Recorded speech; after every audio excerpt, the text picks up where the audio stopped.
alright? Yeah, I'm not too bad. What you up to? Can I ask you why you're engaged in me? Stop there a minute. Why? I'm just trying to identify who you are because you've got your face covered and you've... what's your name, please, sir? I don't have to give you my name. Okay, well, at this moment in time, we believe that you might well be wanted. Okay. Well, we'll cross that bridge in a minute once we've confirmed it. So that's why we need to identify who you are. It's all right. We'll do it another way. Just bear with us a second. You start with your first name, please, sir. I don't believe I have to provide your name. Okay. Well, I believe that you're wanted, right? Okay. Just by your description alone, right? So I believe that you're wanted off a briefing that I've received today, right? So we can do it one or two ways. Wanted for what? Well, wanted for an offence. What offence? Well, wanted for an offence of harassment, actually. So I need to check you out in order to see A, if it is you, or B, if it isn't you, right? And if it isn't you, I'll bid you good day and off you go. From the outset, the officer's conduct raises serious doubts. He stops the auditor based solely on a vague morning briefing. No detailed suspect description, no identified crime, just a sweeping assumption. Instead of clarifying why the stop is happening, he jumps straight into asking for personal details without offering any valid reason. That's not good policing, it's guesswork wrapped in authority. When the auditor refuses to share his name, the officer responds with, "If it's not you, I'll let you go." That one sentence speaks volumes about the flawed logic behind this encounter. It suggests your freedom depends on proving you're not someone else, an idea that turns justice on its head. In the UK, the law doesn't work that way. Officers must have clear, specific grounds to justify a stop, not just loose suspicions or broad alerts. So if we start with your first name, or are we going to have to get a fingerprint scanner down here and find out who you are, or take you down to custody to try and identify you because you refuse to give me details? I haven't committed an offence. Okay, so if you haven't committed any offences, can I start with your first name, please, sir? I don't need to give you my first name. Okay, well, I believe you to be Christopher Green, and I'm detaining you currently. I am not Christopher Green. Right, okay, that's fine, that's fine, but you're currently being detained up until the point that I can establish who you are. You're refusing to give me some details, so I need to establish who you are. Please ask you to identify yourself? Yeah, I'm PC 17768 Neil Williams. And you, please? Sergeant 15563. Thank you. Right, which station? Can we make it nice and easy for us and start giving just the first name, please? Can I ask you which station you're from? Yeah, I work at Withenshaw Police Station, work part of the X Department and part of the Transport Unit for Great Manchester Police. Thank you. Okay? Yep. So we're going to start with your name then, please. And if there's nothing wrong, then we'll send you on your way. When the officer abruptly states, "I believe you to be Christopher Green," everything changes. Even after the auditor calmly denies the claim, the officer presses on, not to confirm identity, but to assert dominance. This wasn't a genuine effort to locate a suspect, it was a reaction to someone confidently exercising their rights. The auditor wasn't evasive, hostile, or obstructive, he simply chose not to share his name without a legal basis. That's a protected right, not a red flag. What makes the situation worse is the officer publicly naming someone as a wanted person without verifying the match. Under the UK's GDPR and the Data Protection Act 2018, personal data must be treated responsibly. Throwing out a full name without confirmation isn't just reckless, it borders on defamation and could be unlawful. And if the auditor wasn't Christopher Green, now two reputations have been needlessly jeopardized. It's not Christopher Green. Okay. 100 Alpha. And what is your name, please? And have you got anything to identify yourself? I don't believe I have to answer these questions. Right. You don't believe that you have to right, okay. Well, I believe you to be wanted, right? So make it easy for us. Give us your details, identify yourself, show me some identification. I don't believe I have to identify myself. Well, you do. We could arrest you, take you to custody and put you on a live scan machine. There's a necessity, if you're not giving your name and address, for us to verify who you are if we believe you to be wanted from the information we've got. So you can I don't have to do that. You've not provided me with any grounds for an arrest. Right, take your hands out your pocket so I can see them. I need to identify you.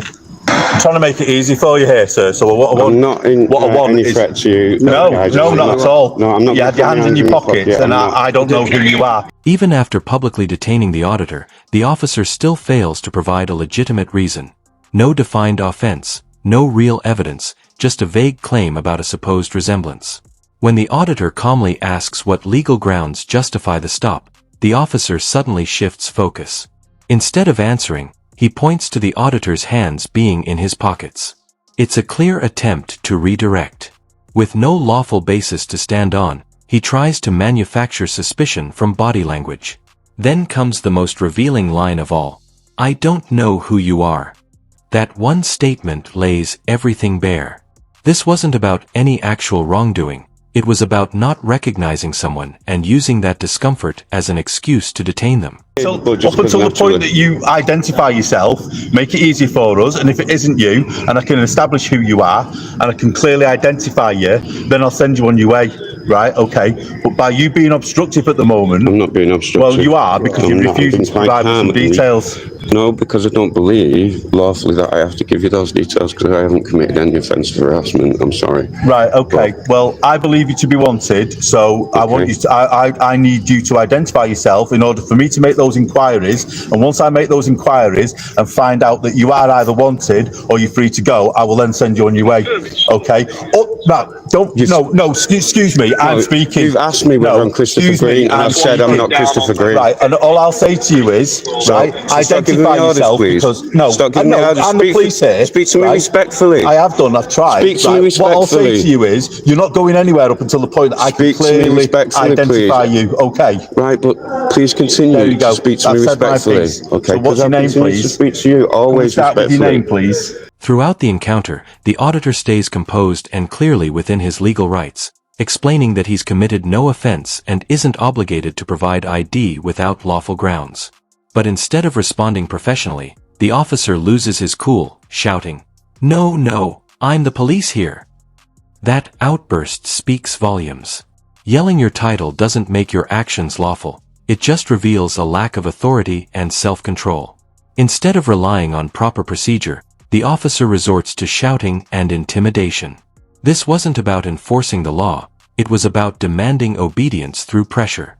And when an officer abandons logic for emotion, it raises serious concerns about what the stop was really about. I'm not giving you my name. Right, have you got any ID on you? I'm not. I don't have to do this. The problem is, we suspect you of an offence. Why do you, sorry mate, why do you believe that you don't have to do this? Because I don't believe I've committed a criminal offence. Right, okay. Well then make it easy for me, sir, right? I don't have to make anything easy for you. Yeah, you do, unfortunately. No, I don't. Why are you being so obstructive? If you're not committed any offence, we can check your details and I don't have to discuss anything with you. Why are you trying to avoid it? I'm not trying to avoid anything. Because it's going to be a long process for you if we have to take you to custody and put you on one of them live scan machines to find out who you are.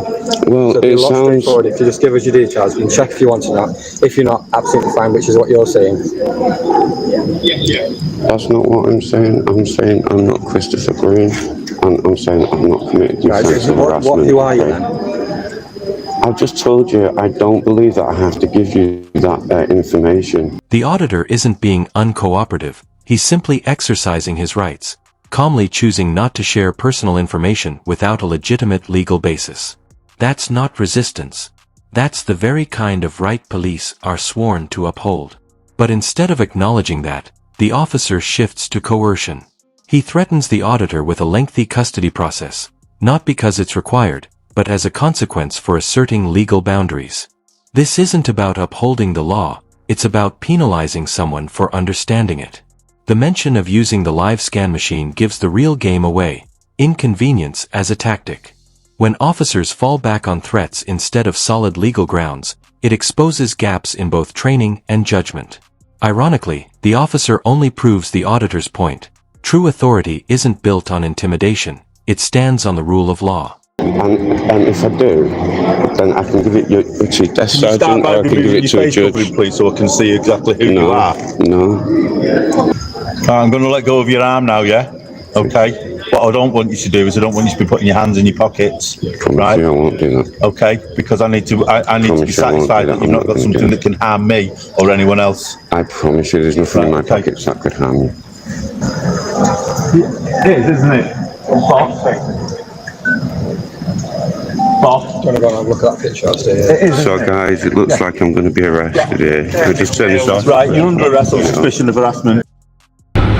According to the evidence, unlawfully arrested. I've now passed the case on to HNK, and they are currently considering all of the information before they either accept or reject the case, and I'll let you know what happens there, guys. This incident is one of the worst examples of poor policing judgment. The officer never gave a clear legal reason for the stop, yet still demanded ID. When the auditor lawfully declined, he was arrested, despite committing no crime. The auditor, known as Autistic Audit, was simply filming outside the BBC, which is entirely legal. But officers escalated the situation based on a vague briefing and an unverified ID claim. One officer even said the name Christopher Green aloud, violating privacy without proof. Instead of explaining the stop, they used threats of a long custody process as pressure. This wasn't about safety, it was about control. In the end, the arrest was baseless, but HNK solicitors took the case, and the auditor won. That victory shows why accountability matters. When suspicion replaces law, rights suffer, and the public pays the price.